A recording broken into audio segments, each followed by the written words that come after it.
أهلا بيكم. حياة النجوم أكيد مختلفة عن حياة البشر العادية، لأن الأضواء بتبقى حواليهم، حياتهم بتبقى متداولة على صفحات الجرايد وفي الميديا بشكل عام، علشان الجمهور محبينهم يعرفوا أخبارهم أول بأول، فما عندهمش يا عيني خصوصية. كمان حالات وفاتهم بتبقى مختلفة عن وفاة البشر العادية، بعضهم مش كلهم الحقيقة. والتاريخ كان شاهد على كده. التاريخ كان شاهد على ان في بعض المشاهير رحلوا عن الدنيا، وفي رحيلهم كان علامات استفهام كبيره وعلامات تعجب، وكمان رحيلهم كان مثير للدهشه. اعزائي المشاهدين، في حلقه النهارده هنتكلم عن لغز وفاه 8 مشاهير من السينما المصريه.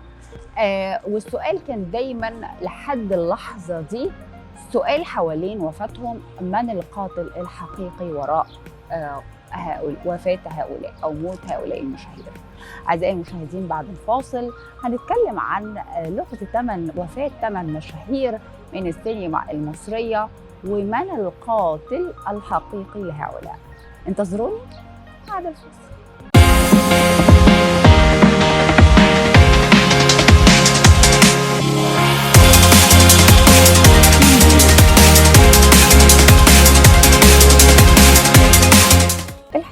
هنتكلم النهارده وهنكشف عن الغاز موت 8 مشاهير او 8 فنانين من السينما المصريه، وما زال السؤال حوالين وفاتهم او طريقه وفاتهم: من القاتل الحقيقي وراء هؤلاء؟ الحقيقه اول فنان عندنا كان الفنان سيد درويش. توفى الموسيقار الشعب سيد درويش وهو عنده 31 سنة. الكلام ده كان سنة 1923. سبب وفاته مازال حتى اللحظة دي مجهول، وبيقال إنه وفاته بسبب تسمم مدبر من الإنجليز. الحقيقة الأقاويل والإشاعات كانت كتيرة جدا، وكمان كانوا بيقولوا من الملك فؤاد في الاحتلال الانجليزي كان عايز يتخلص منه بسبب تعلق المصريين باغنياته، فكان بيصحصح الحس الوطني داخل قلوب المصريين، وبالتالي بيحرضهم ضد الاحتلال الانجليزي، خاصه ان الاحتلال رفض تشريح جثته بعد وفاته. وكمان في راي تاني بيقول انه بيرجع سبب وفاه سيد درويش انه بسبب تعاطيه جرعه زايده جدا من الكحوليات والمخدرات، واللي أودت بحياته. وفي روايه تانية كمان بتقول ان سبب وفاته انه كان في صديق لسيد درويش كان بيحب واحده، وكانت البنت دي مغرمه جدا بالغنى، فقال لسيد درويش: والنبي يا سيد، البنت دي مغرمه بالغنى وانا بحبها وعايزها تبقى مغنيه، خد كده شوفها ودربها. سيد درويش قابلها وشافها، بس بيقال انه الحقيقه ما عجبوش صوتها، والبنت اتصدمت من راي سيد درويش فيها، والحقيقه دبرت له مكيده، راحت قالت لصديقها انه سيد درويش عاكسها. فصديقها اللي هو صديق سيد درويش قال ان هو سبب قتل سيد درويش، انه انتقم منه وحط له في كيس خمره مورفين وكده، وعشان ينتقم من سيد درويش، ومات سيد درويش. الحقيقه كمان الفنانه اسمهان كانت مقتل اسمهان سنه 1944، كان عندها 32 سنه، كان مثير للدهشه. قتلها كان فضل لغز لحد اللحظه دي، لغز كبير جدا. ولانه في يوم قتلها يا جماعه استأذنت المخرج يوسف وهبه عشان كانت بتاخد راحه من فيلمها المشترك غرام وانتقام. قالت للفنان يوسف وهبه: انا هستأذن عشان انا مرهقه، وكانت هتسافر مع صاحبتها ماري كلادا لراس البر، لكن عربيتها اتقلبت في الترعه، ماتت هي وصاحبتها، لكن الوحيد اللي نجا هو السواق بتاع العربية اللي ما حصلوش حتى ولا خدش صغير في أي حتة في جسمه، واختفى تماما بعد حدوث الحادث ومقتل أسمهان وصاحبتها. اختفى ومحدش يعرف عنه حاجة حتى اللحظة دي.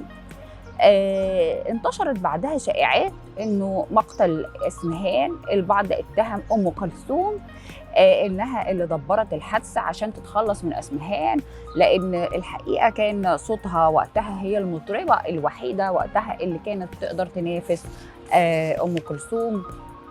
وفي راي تاني بيقول انها كانت بتعمل جاسوسه مزدوجه للانجليز والألمان، عشان كده قررت المخابرات البريطانية اغتيالها لعلاقتها بالمخابرات الألمانية ونقلها لأخبار القصر الملكي المصري بحكم قربها من رئيس الديوان الملكي أحمد حسنين باشا. البعض كمان قال إيه؟ البعض قال إن زوجها الأمير حسن الأطرش هو اللي دبر حادثة قتلها. الفنانة كاميليا اسمها الحقيقي لاليان ليفي كوهين الشهيرة بكاميليا، فنانة يهودية أثار موتها الكثير من الجدل برغم إنها ما كانتش مشهورة أو يعني وصلت لسلالم المجد من النجومية، لكن جمالها الحقيقة كان هو الطاغي وكان هو كمان اللي بيميزها. الحقيقة أعزائي المشاهدين الفنانة كاميليا اتوفت في 1950، وده كان أثر احتراق الطيارة اللي كانت مسافرة فيها اتحرقت، وكانت متجهة للعاصمة الإيطالية روما. كانت في طريقها للعلاج بسبب معاناتها في ألم في المعدة وبعد إصابتها بمرض السل. الغريب انها ما لقتش مقعد وقتها على الطياره المتجهه لسويسرا من الاول، لكن كان في واحد من الركاب الحقيقه غير رحلته واخذت كاميليا مكان مقعده واللي قادها لنهايتها. انتشرت اقاويل كتير بقى مثيره للجدل حوالين موتها. البعض قال ان اسرائيل ورا اسقاط الطائره دي، لان كاميليا كانت جاسوسه عميلة ليها لإسرائيل، وكانت إسرائيل بتخشى إنها أمرها يتفضح، أمر كاميليا يتفضح وتتعرف إنها جاسوسة لإسرائيل. في ناس كمان قالوا إنه إسرائيل أسقطت الطائرة لأنها كانت عميلة ضدها، وادعوا آخرون إن الملك فاروق كان وراء سقوط الطائرة لوجود علاقة بينه وبينها، أراد إنه يمحيها، لأنه اكتشف تجسس كاميليا عليه وعلى رجالته، وعرفت الكثير من الأسرار. الملك فاروق حس إن هي عرفت كتير من الأسرار، أسراره وأسرار رجاله، فالحقيقة وإنها هتنقلها للموساد الإسرائيلي. وكمان بيتقال إنه تم استغلالها من قبل الموساد في فترة حرب فلسطين، علشان كده تم اغتيالها. وما زال السؤال من القاتل الحقيقي وراء مقتل كاميليا. الحقيقة اللغز وفاة يوسف السباعي. يوسف السباعي الحقيقة الأديب الكبير وزير الثقافة وقتها تم اغتياله. ده كان سنة كام؟ سنة 1978 في صباح 18 فبراير عن عمر 60 سنة. كان الحقيقة ماسك أحد المجلات وبيقراها بعد حضوره مؤتمر في قبرص على يد رجلين، وأثناء وقوفه أمام منفذ بيع الكتب والجرايد المجاورة لقاعة المؤتمر، وقتها أطلق عليه 3 رصاصات أصابته في مقتل وجابت نهايته في عملية أثرت على إيه؟ عملية اغتياله أثرت على العلاقات المصرية القبرصية الحقيقة، وتم قطع العلاقات ما بين البلدين بعد قيام وحدة عسكرية مصرية خاصة بالهبوط في مطار لارانكا الدولي للقبض على القاتلين دون إعلام السلطات القبرصية. بعد اغتيال يوسف السباعي احتجز القاتلين 30 من أعضاء الوفود المشاركين في مؤتمر التضامن كرهائن في كافيتيريا الفندق، مهددين بإيه؟ مهددين باستخدام القنابل اليدوية في قتل الرهائن لو السلطات القبرصية ما نفذتش واستجابت لطلبهم بنقلهم جوا خارج البلاد. استجابت فعلا قبرص لطلب القاتلين، وتقرر إقلاعهم على طائرة من طراز DC-8 للسفر خارج قبرص من مطار لارنكا. ودارت معركة كبيرة بين القوة الخاصة المصرية والجيش القبرصي، وده أدى لمقتل عدد كبير من أفراد القوة المصرية وجرح العديد من الطرفين القبرص والقوات المصرية. وحتى اللحظة دي لم يتم القبض على الجناه، وفضل السؤال: من قتل يوسف السباعي؟ وليه اتقتل يوسف السباعي؟ الحقيقة كمان لغز وفاة الفنان عمر خورشيد سنة 1981. تعرض ساحر الجيتار عمر خورشيد لحادث سيارة مروع في نهاية شارع الهرم بجانب مينا هاوس وأمام مطعم خريستو بعد ما كان خلص شغله في أحد الفنادق الكبرى. كان بصحبته زوجته اللبنانية دنيا والفنانة مديحة كامل. توفى خورشيد على أثر بعد ما خلص شغله، وعلى أثر هذا الحادث توفى عمر خورشيد رحمة الله عليه. الأقاويل وقتها ترددت بأن الحادث كان مدبر، خاصة بعد ما شهدت زوجته ومديحة كامل أمام النيابة أنهم أثناء عودتهم للمنزل تعرضوا لمطاردة سيارة غامضة ما سابتهمش إلا بعد ما اتأكدت أن عمر خورشيد اصطدم بعمود الإنارة، مؤكدين أنه كان مدبر من قبل مسؤول سياسي كبير في الوقت ده لوقوع بنته الصغرى في حب عمر خورشيد.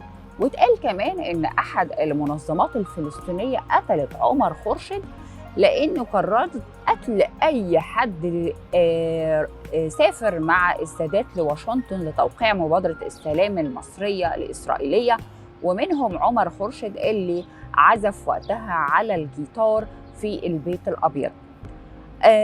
كمان أشار البعض لوجود تصفية حسابات بينه وبين أحد رجال الدولة لرفضه زواج أخته الصغرى الفنانة شريهان منه، ومازال الجاني الحقيقة مازال مجهول، وما زلنا بنسأل مين قتل عمر خورشيد وليه؟ الحقيقة الفنانة ميمي شكيب، وهي اللغز رقم 6. وفاة الفنانة ميمي شكيب في عام 1974. الجميع تسابق على شراء صحف لمعرفة تفاصيل القضية المثيرة اللي كانت بتسمى وقتها بشبكة الرقيق الأبيض، وهي كانت شبكة دعارة اللي اتهمت فيها الفنانة ميمي شكيب بأنها هي اللي بتديرها، ومعاها كمان 8 من الفنانين ومجموعة تانية خارج الوسط الفني. ظلت القضية دي تتداول مع تفاصيلها المثيرة، والمحكمة أصدرت حكمها سنة 1974 ببراءة ميمي شكيب واللي معاها لعدم إلقاء القبض عليهم وهم متلبسين. وعلى الرغم من براءتها إلا إن القضية دي للأسف قضت على حياتها، قضت على شهرتها، وقفت حالها، وحالتها المادية بقت صعبة جدا لدرجة إنها قدمت في أواخر أيامها طلب الحقيقة لصندوق معاشات الأدباء والفنانين بوزارة الثقافة، بتطلب إعانتها ماديا، وتم إيداعها في إحدى المصحات بعدها، إحدى المصحات النفسية بعد ما تدهورت حالتها النفسية جدا. قعدت في المصحة النفسية لشهور، وبعد كده طلعت وروحت. وسنة 1983 تم إلقائها من شرفة شقتها، وظل الغموض الحقيقة يحيط بمرتكب الجريمة.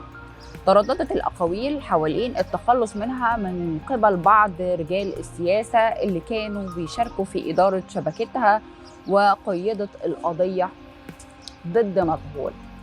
من القاتل الحقيقي وراء قتل مينسكي؟ بطل اللغز السابع هو المخرج الكبير نيازي مصطفى رحمة الله عليه. كانت قضيته الحقيقة قضية مثيرة للجدل جدا وفيها غموض غريب. في صباح 20 أكتوبر عام 1986 توجه محمد عبد الله طباخ المخرج نيازي لشقته بالطابق الثالث بالعمارة رقم 1 بشارع قرة ابن شريك، وهي العمارة اللي كانت تملكها زوجته الفنانة كوكا. كعادته من 16 سنة هو متعود الطباخ انه يروح له وبيحضر له اكله. خبط ومحدش فتح له، فثبت الطباخ الجرايد اسفل الباب وراح لمنزل اخت نيازي بالمانيال عشان يجيب المفتاح الاحتياطي، وراح تاني الشقة بتاعت نيازي واكتشف الحادث انه ملقي ان نيازي وقع على الارض جثة هامدة وايده مقيدة خلف ظهره ومطعون عدة طعنات ومشنوق بفوطة صفرة بجوار سريره وغارق في دمه ولابس جلباب أبيض ملطخ بالدم المتجمد وآثار الدم على مناخيره وبقه، وإيده كمان كانت مجروحة. تعدد العلاقات النسائية في حياة نيازي ما كانتش هي السبب الرئيسي لمقتله بالطريقة دي، لكن كانت دايما كانت رغم ان موضوع انه يعني في حادثه او سبب حادثه قتل راجل لما بنرجعها للست بتكون هي الحقيقه الاقوى في افلات الجاني من جريمته الست بالذات. اكتشف فريق البحث بعد وصولهم الشقه حدوث عبث كبير، والحقيقه كمان اضر بالقضيه، خاصه انه الطباخ واخو نيازي شالوا نيازي وحطوه على السرير، وده طمس بعض البصمات وخلى فيه الحقيقه غموض داخل مسرح الجريمه وعقد القضيه جدا. بعد 3 شهور سنه 1987 قرر النائب العام حفظ التحقيق في القضيه وتقييدها وأيدها ضد مجهول لعدم التوصل لاي دليل او قرينه ضد اي شخص. آخر الحقيقة اللغز الثامن هو حوالين وفاة الفنانة سعاد حسني. الفنانة سعاد حسني في 12 يونيو عام 2001 انتشر خبر وفاة سعاد حسني بعد سقوطها من شرفة منزلها في لندن. أثارت القضية الكثير جدا من الغموض والجدل، واتقال انها رمت نفسها من بلكونه منزلها علشان كانت بتمر بحاله اكتئاب وحاله نفسيه صعبه جدا. ولكن الحقيقه الطبيب الشرعي كشف عن علامات مقاومه في جسمها واثار شعر ست في ضوافرها، وده اللي كشفته محاميه سعاد حسني وقالت ان ده اللي توصلت اليه تحقيقات الشرطه البريطانيه باسكتلندريا. ويظل حتى الآن العثور على جثة سعاد حسني اللي لقوها على رصيف ملقاة أسفل عمارتها اللي كانت بتقيم بيها. تظل الحقيقة وفاتها بيظل لغز كبير جدا بينتظره الكثيرون حتى اللحظة دي إنه نفك طلاسمه، لكن أقاويل أرجعت الحادث لحادث انتحار، وان وكمان يعني التحقيقات اوضحت ان في عبث في شقتها واثار مقاومه. ده بيشير ان موتها كان عمليه قتل مدبره بعد ان اشيع انها تنوي كتابه مذكراتها وعلاقتها بالمخابرات المصريه، وتضاربت الاراء حوالين سبب موتها. حتى اللحظه دي وحتى يومنا ده احنا مش عارفين سعاد حسني الفنانة الكبيرة اللي كلنا بنحبها مين اللي قتلها، من القاتل الحقيقي. أعزائي المشاهدين، فعلا حياة النجوم الحقيقة مختلفة عن حياتنا تماما. أعزائي المشاهدين، هؤلاء هم من رحلوا في صمت، رحلوا وأسئلة وشكوك كتيرة وألغاز كتيرة وعلامة استفهام حول رحيلهم، رحمهم الله. وأتمنى تكون حلقتنا عجبتكم، وأشوفكم في حلقة جديدة. دمتم على خير.